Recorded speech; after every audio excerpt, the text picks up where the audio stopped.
Thank you very much for the kind welcome. Your Excellency, please allow me to refer to the protocol already established and to thank everybody for being here, those who are physically here, those who are watching from elsewhere. We are very grateful for your attention. Today is September 7th, and we are exactly 3 months away from the 2020 presidential and parliamentary elections. This election will be historic in many ways. It will be the first time that such an election has been conducted in the midst of a global pandemic. It will be decided by the largest electorate in the nation's history. It will be the first in the Fourth Republic to be contested by a former president, and the first in which a major party's ticket will feature a woman.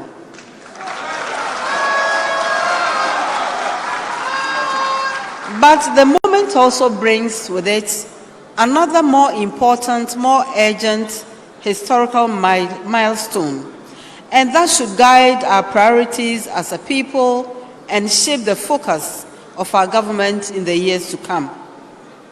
This will be the youngest electorate in the history of this nation. 7 out of every 10 people who registered to cast a ballot on December 7th were born about a decade before the Fourth Republic. Nearly half of them have only ever known Ghana as a multi-party democracy. Isn't that interesting? And so, in many ways, this election is about the future of the many millions who make up a rising generation with grand global aspirations for themselves, for their culture, and for their country.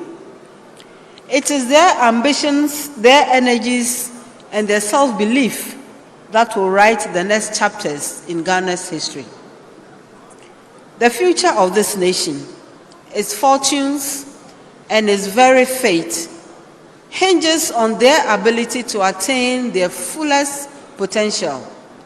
The passion, positivity, and promise of the youth are the fuel for any serious agenda for the future of this country. It is for this reason that we must be invested in the success of the teeming youth of this country, while we must be absolutely relentless in our determination to create a social, economic, cultural, and political environment that allows them to prosper and live dignified lives in a nation they can be proud of. And in many respects, it is about jobs, sustainable jobs. We cannot guarantee them, the youth, equality of outcomes, but we should certainly guarantee them equality of opportunity. This is the commitment of the People's Manifesto.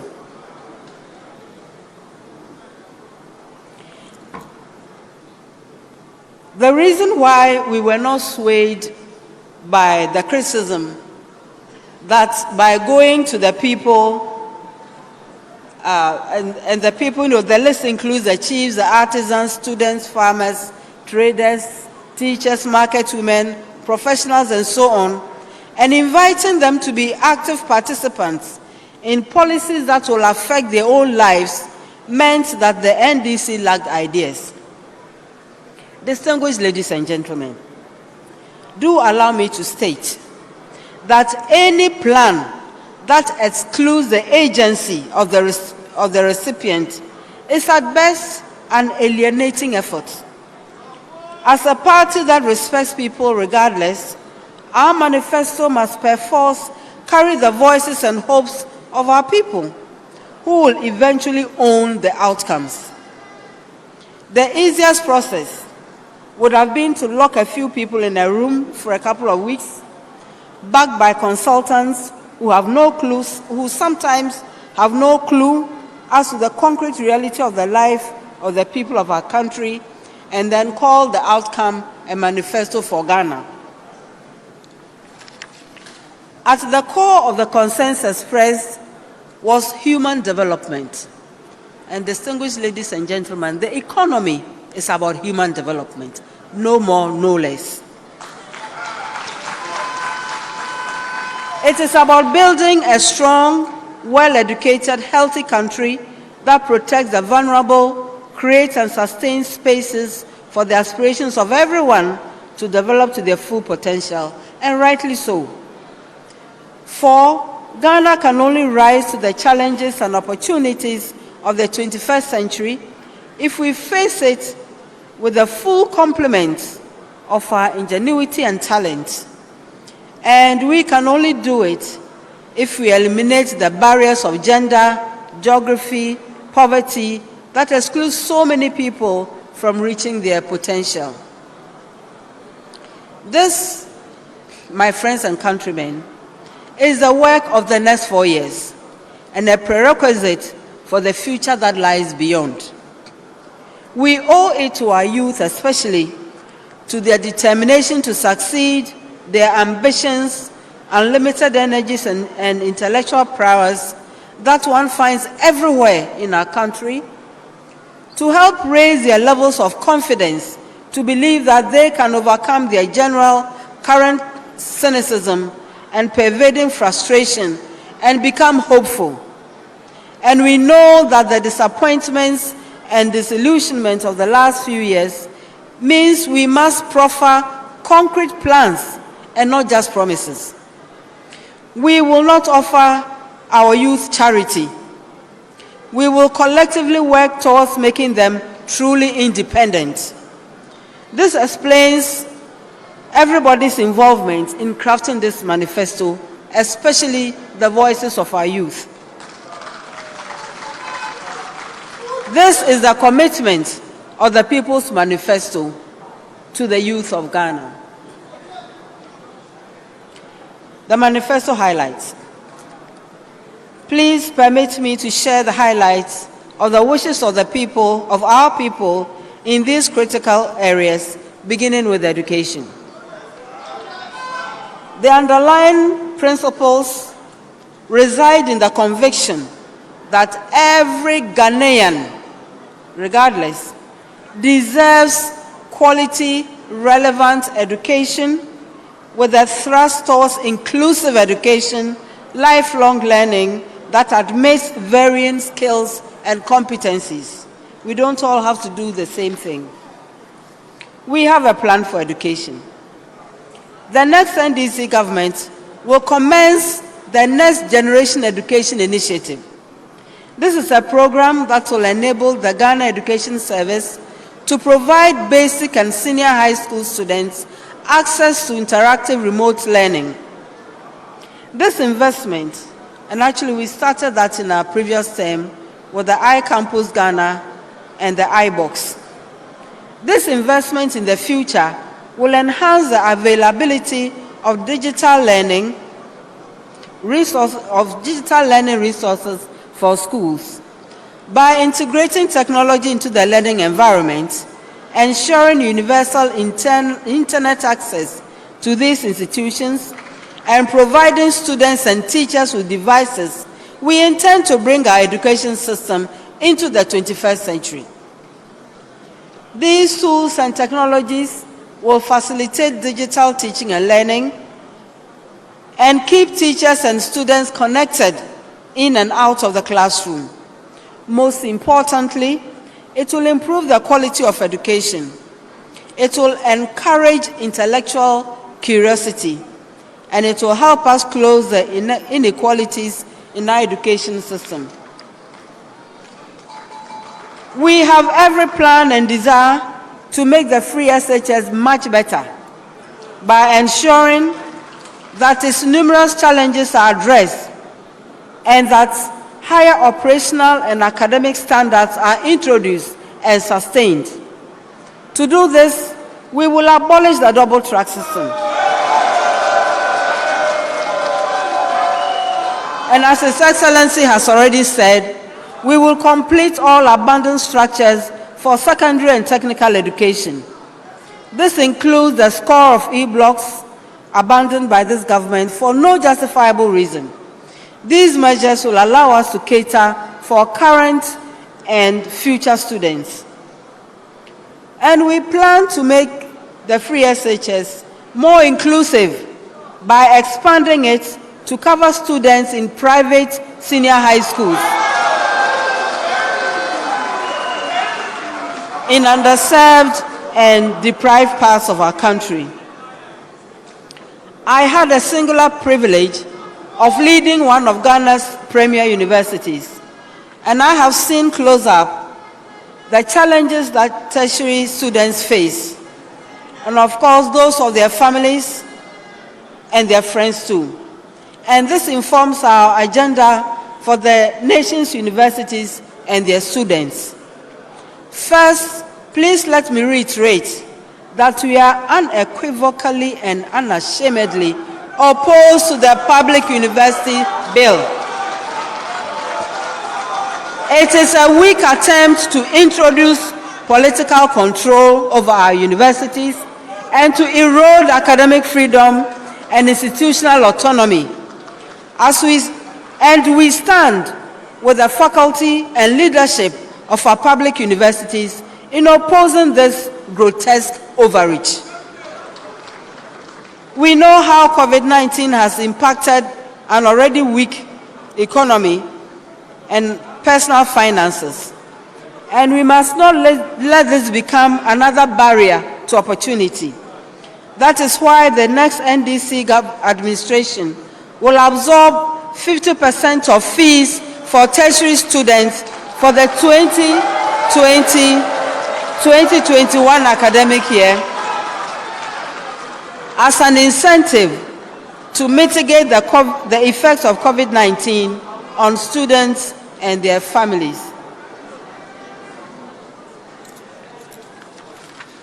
As a long-term investment in financial access beyond the recovery, we intend to increase the student loan amounts to be commensurate with prevailing educational costs.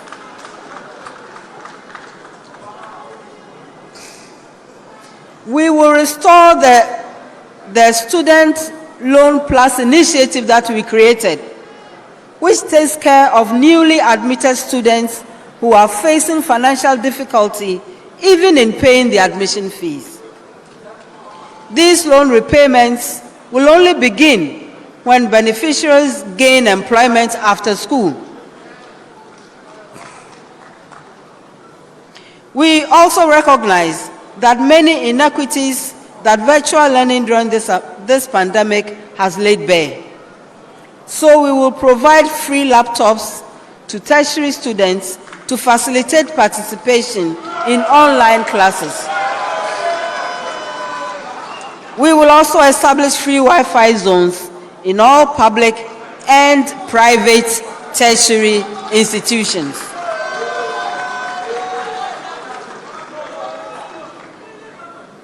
His Excellency has already talked about the establishment of new universities.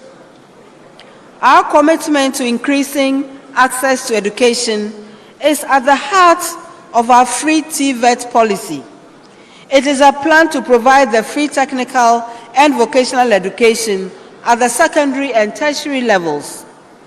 We will complement this with a program for the establishment of an ultra-modern and fit-for-purpose technical institutes in the regions that do not have any. And to maximize early career opportunities, we will also implement a national apprenticeship program and a national internship program. We shall address head-on the problem of examination malpractices and restore the credibility and sanctity of examinations conducted by WAEC. Quality education also depends on having good teachers, well-trained teachers, and having enough of them So we will abolish the mandatory national service and teacher licensure examination for graduate teachers. And we will restore the automatic employment of newly trained teachers to improve the teacher-student ratio across the country, whilst we consider those who have studied via distance. Now, healthcare. We have a plan for better healthcare and improved public health. We in the NDC believe that quality, affordable treatment should not be determined by where you live or how much money you earn. These barriers to cost and distance continue to exclude millions of Ghanaians from care that they need, causing them to delay seeking care or to forego it altogether. This is why the next NDC government is going to institute the free primary health care, and I think this will be well articulated by our flag bearer. But access to primary care is just one piece of the puzzle. We need to build more clinics, as he has said, train more people in diverse healthcare delivery. To maximize the reach of our healthcare system, we will redeploy the abandoned Oniado mobile clinic vans to take healthcare to the underserved and to the hard-to-reach communities. And we will build and introduce the Onipenia Hospital ship to provide medical services to riverine and fishing communities along the Volta River that are inaccessible by road.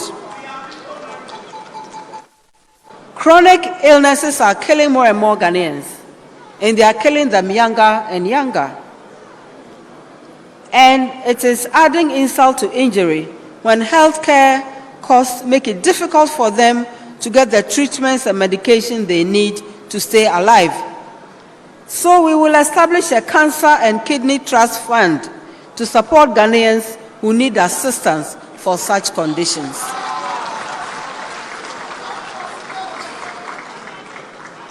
To focus our attention on the grave risks that non-communicable diseases pose, we will also declare renal failure, diabetes, hypertension, a national health emergency.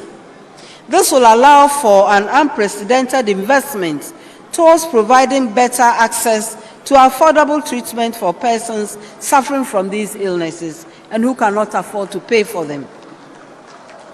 Much of the cost of healthcare is determined by cost of medications. We will introduce a policy of framework contracting for pharmaceuticals in order to lower the cost of drugs in our health system. And we will empower the local pharmaceutical industry to produce more generics to feed the domestic drug market as we started in our last administration. Of course, we will also look to our own indigenous knowledge systems for alternatives. And we will do this by collaborating with traditional herbal medicine producers for rapid integration of herbal medicine in Ghana's systems. But a healthcare system is only as good as the healthcare workers within it. How many they are, how diverse they are, how well trained they are. So we'll employ qualified health professionals in search of work.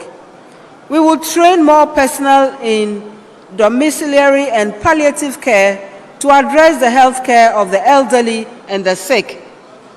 We will establish and initiate a plan for the Ghana College of Nurses and Midwives. And in honor of an African giant, we will establish the Professor Jacob Plangerul Endowment Fund for medical and surgical specialist training. A good healthcare system needs guardrails.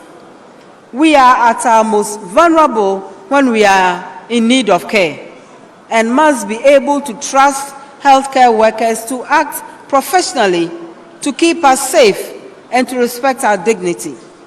So, in the interest of accountability, we plan to establish a Patients Protection Council to fully implement Patients' Rights Charter. But when healthcare workers distinguish themselves through excellence or sacrifice, that should be acknowledged and rewarded too. The next NDC government will institute a National Health Workers Day and establish an award scheme to deserving practitioners and facilities. And we will extend this to the private sector as well. But our health system must also be responsive to new realities. The perils of COVID-19 have shown the value of capital investment in health infrastructure, and no fair-minded person can ignore how critical the University of Ghana Medical School, the Ga East Hospital, the Bank Hospital, and many others have been to Ghana's efforts in this part. While we cannot predict the next pandemic, we must be prepared. The lessons from COVID-19 are that a reactionary response will hamper our ability to contain the situation, and that has terrible consequences for our lives and for our livelihoods. So we must be proactive. We must conduct to understand who really benefited from them. And we will conduct a value for money audit on procurement and spending during this pandemic, including pricing and availability of tests, protective equipment, and medications. We will make those findings public in the spirit of transparency and accountability. And those lessons will inform the development of a national infectious disease plan, one that allows us to mount a faster public health response, to provide more targeted economic support in its wake, to guard against the selfish greed of profiteers and fraudsters, to ensure politics does not triumph over truth and science, and ultimately to save lives. We owe our people equal opportunity to seek justice. Our newspaper headlines continue to show how poverty and gender can be barriers to legal recourse. These intersect in terrible ways to protect perpetrators of gender-based violence from the law. This is an affront to our own founding ideals of freedom and justice. So we intend to resource and operationalize the Victim Support Fund under the Domestic Violence Act, and we will implement the strategic plan of action to address gender-based violence. This is a commitment to provide mental health care for gender-based violence survivors, to create a national hotline to address gender-based violence, to harmonize the law to ensure survivors of gender violence, especially rape victims, are able to access free healthcare services, and to enforce the Trafficking Against Persons Act. And to ensure that poverty is no longer a barrier to competent representation in our courts, we will increase resources for public defenders and expand the Ghana Legal Aid Commission to increase access to justice for the poor and the indigent. So on social justice for our people with disabilities. Central to our political identity as social democrats is a belief of equity and inclusion. We are invested in removing the barriers that exclude any Ghanaian from reaching their full potential, especially those potentials of gender and disability that worsen inequality in our society. Ghanaians living with disabilities continue to inspire with their tenacity, with their resilience, and we as a society must meet them with humility, with humanity, and be responsive to their needs. And this should not be done out of pity, but out of a sense of justice and a desire to do what is right. I was proud to hear the promise that His Excellency John Mahama made to the disabled community in Wa last week. This government's decision to reduce the current government's decision to reduce the share of the District Assembly Common Fund allocated to disabled persons by a third is not acceptable. It is a failure of moral leadership on this matter, and it shows lack of interest in equity and inclusion. And that is why we pledge to review this decision. And because inclusion often means physical access for persons with disabilities, we intend to expand and enforce the laws governing physical access to public buildings for persons with disability and to ensure compliance of government buildings across the nation. Again, this is a moral priority. It is not a political one.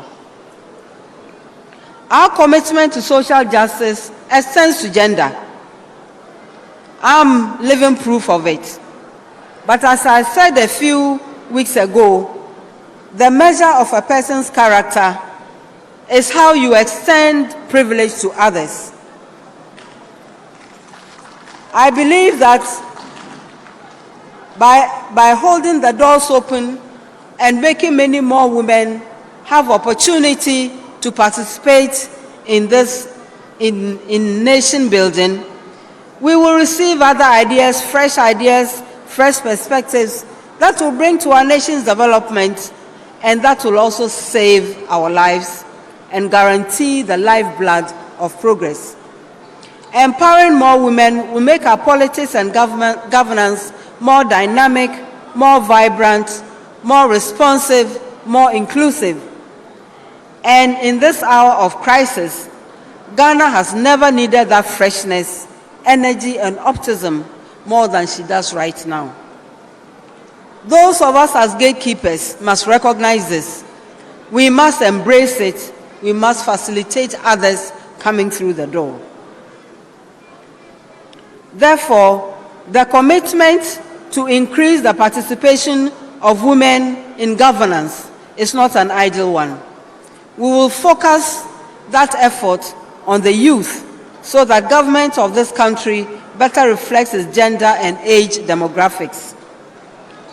The history of this nation has borne out over and over again the power and potential of young people, including women, to move justice, inclusion, and accountability in governance forward. And while this sometimes means political opportunities, it extends to so much more. That is why we intend to implement the Affirmative Action Bill. If it's not passed, we'll pass it, of course.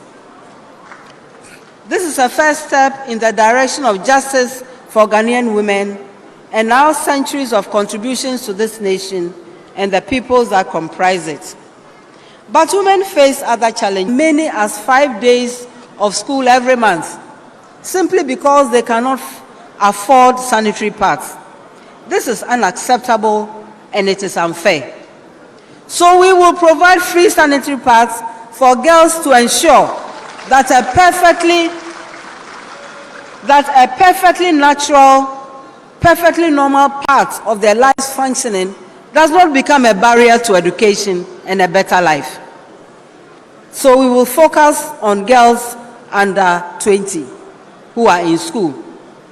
This is a problem we should have left behind us in the last century, and which we tried to address in our last government. Our opposition ridiculed this idea, but then let us hope the lessons of governance have made them much, much wiser. And as these girls become women, those complexes, those challenges become even more complicated, if not complex. For many young women in the workplace, having a child is a big decision because of what it can mean for their career trajectory. Balancing the demands of office life, the needs of a newborn, and the societal expectations around childcare present real challenges for working mothers. And when the kids are still babies, care and feeding means time off from work. 3 months certainly is not enough for that. Women often have to rely on their annual leave to supplement their maternity leave. And any mother will tell you that that means a whole year work with no time off. So, we will extend maternity leave from 3 to 4 months. And we will also offer 7 days of paternity leave.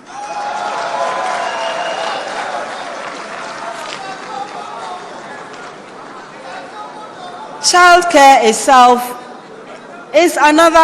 becomes another obstacle. When young families cannot afford childcare or have no one to lean on for support, it is the women whose careers and aspirations suffer the consequences. So as part of our plan, we will work to ensure that creches, daycare centers, and nurseries for children are established in formal workplaces. For example, the ministries complex and, let's say, our markets too. But women also face unique threats. Sexual violence is one of them. Our current system of serving justice to victims and perpetrators is beneath the dignity of this nation and of the women who love and who nurture this nation. This needs to change, and that means comprehensive systemic reform. The time is now. So in addition to the criminal justice reforms that I've already outlined, we intend to abolish all charges for medical examinations for victims of sexual assault.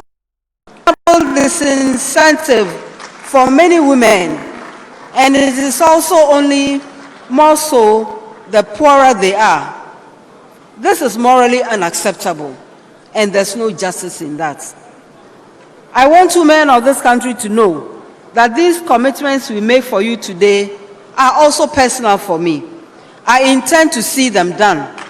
We have waited for too long, and the time for action is now.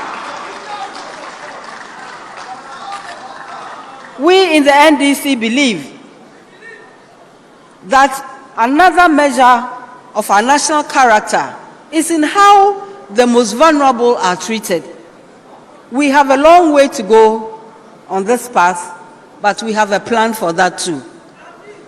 We intend to establish an orphan and vulnerable child support scheme as a special vehicle to protect the rights and interests of vulnerable children. And we will promote the construction and upgrading of shelters for vulnerable persons, such as survivors of gender-based violence and trafficked persons. And to my friends Akayaye in our urban centers, and those who form part of their gender or because of their poverty status. We will introduce skills training, social assistance programs in order to ensure that we stall the flow of such women into environments that are not protective at all.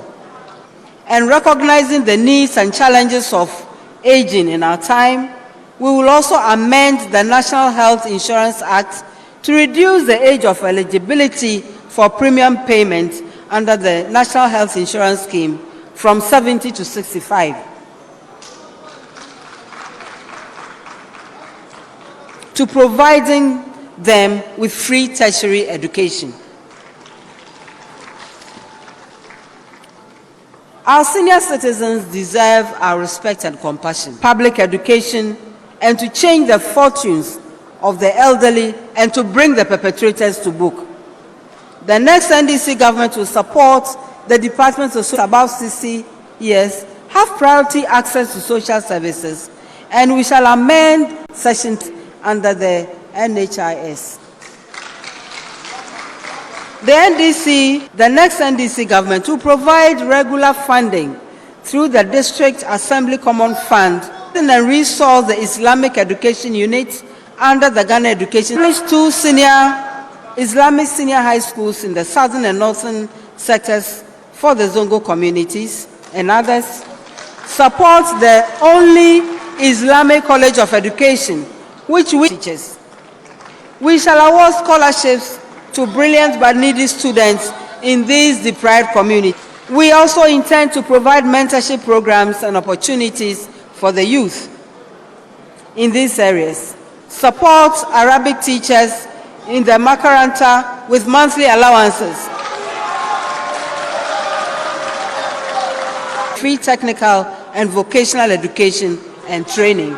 That is the free TVET. We will endeavor to ensure that a representative from the Muslim Ummah is placed on the board of the Ministry of Chieftaincy and Religious Affairs. It's all about fairness, it's all about equity.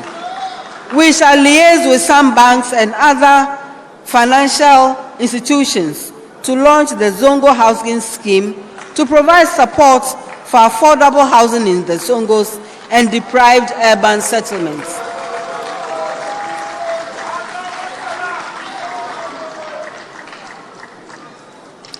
The NDC is committed to prioritizing youth development through various youth empowerment and entrepreneurship policies and programs. We take cognizance of the growing disappointment and frustration among the youth as a result of high unemployment, which has been worsened by ill-conceived and poorly managed policies of the current administration. The next NDC government will harness the potential of our youth by implementing comprehensive, multifaceted, and innovative programs. We will also provide a more effective institutional framework for empowering our youth for national development. We will have a stand-alone ministry for youth development. The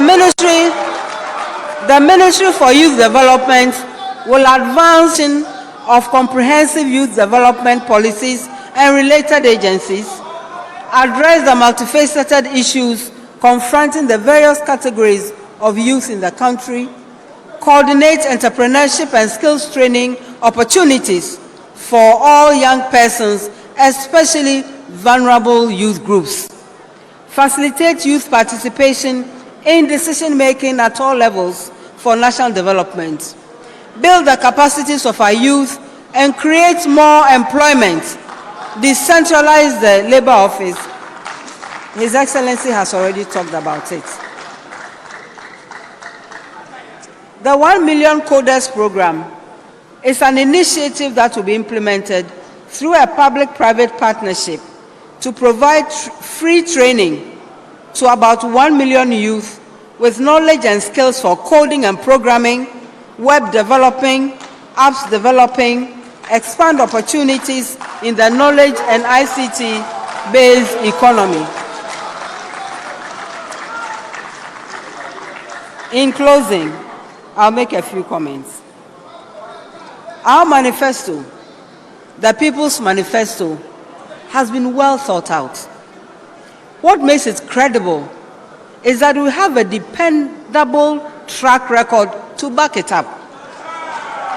The people believe in us because if it is about infrastructure, if it is about healthcare facilities, if it is about schools, if it's about roads, our track record towers above that of anyone. We have no reason to falsely lay claim to projects initiated by another government and even forge non-existent ones. Ghanaians believe us because there's evidence of what we can do and what we do with the revenues and loans we contract. The people believe us when we say we are Democrats because we are. We do not hunt and taunt those who disagree with us because we cherish freedom of speech. We believe the true test of leadership is to eschew arrogance. We do not set out to collapse businesses of those who do not belong to our party. We are a party of fair-minded people. We believe in equal opportunity, and so we give every Ghanaian his or her due. We believe in adding to what we inherit. We do not destroy what others have told us. Does not augur well for our country. Nepotism, cronyism, masquerading as business. Carry our message of progress and inclusion to every corner of our country with any other contestants. This election is going to be about trust, governance plan for 2021 and beyond. That is His Excellency Mahama's vision for progress. And that is the vision I joined this ticket to help him to realize. I trust and I believe in this vision. I have seen close up his thoughtfulness and the great value Mahama I know always seeks wisdom in the words even of his critics. He is interested in the views of everyone, especially the so-called common person. Always his abiding questions include, how does this suggestion help the poor, the vulnerable? How does voting is an expression of hope of human life that improves the trust of the